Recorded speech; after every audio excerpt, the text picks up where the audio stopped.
if little is good, bigger is better, right? Hey, Sunday, getting ready to head over to Dad's, getting ready to load out some hay for a couple customers. Got about 350 bales to load out. Take you along for the ride. I'm hooking up to the tedder.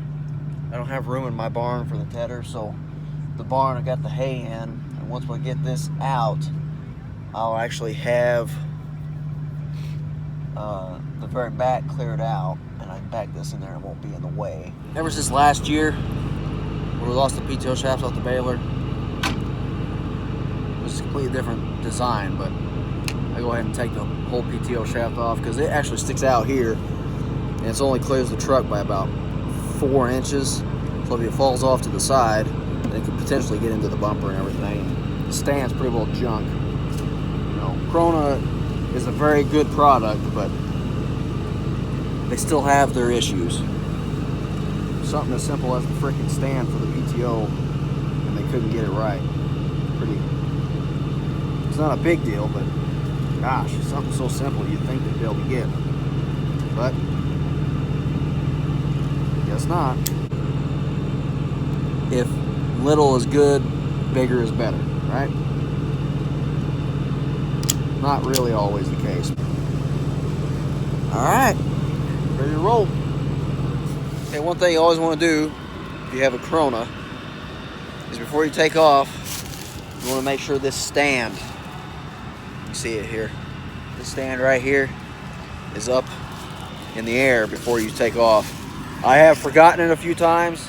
However, what I had it hooked to, it was already up, it was up off the ground anyway, so it didn't damage anything. But if you went in a dip or something, you could definitely dig in and tear it off. The worst thing about a tedder is pulling it down the road.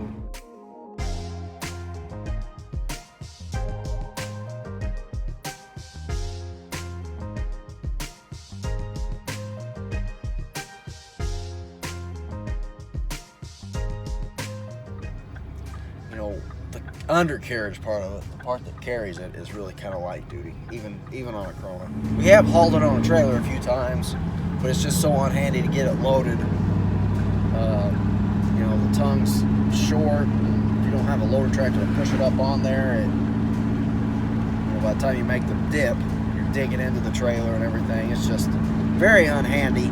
You don't really pull down the road too bad. You know, it's not wobbly or anything like a wagon. It's just, I really don't want to take it down the road and hit a bunch of rough spots and get it bouncing and bend one of those pieces, or just put unneeded wear on the wheel part of it, you know. So yeah,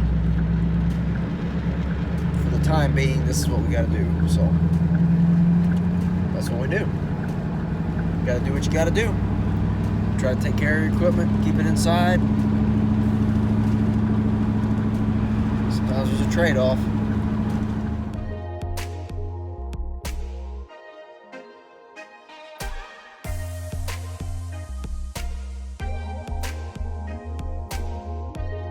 Just getting ready to pull into Dad's. We only got about 30 minutes before we got to head down to the other place. And customer's supposed to meet me there and get them loaded up. Try to get a little bit of footage. A lot of people don't like to be on camera, so I'll respect that.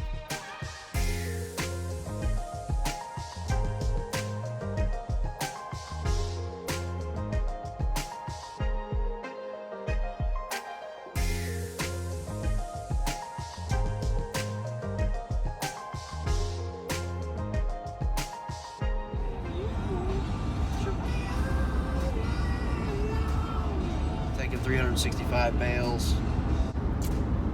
So there were actually 2 different people. They were friends.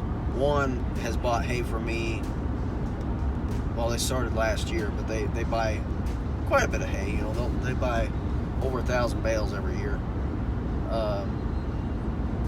So they bought the straight alfalfa and then some alfalfa grass mix. And the other person bought more of that alfalfa grass mix, and then another grass mix that I have that was alfalfa grass, but there's not a whole lot of alfalfa left in it after this super wet spring this year. So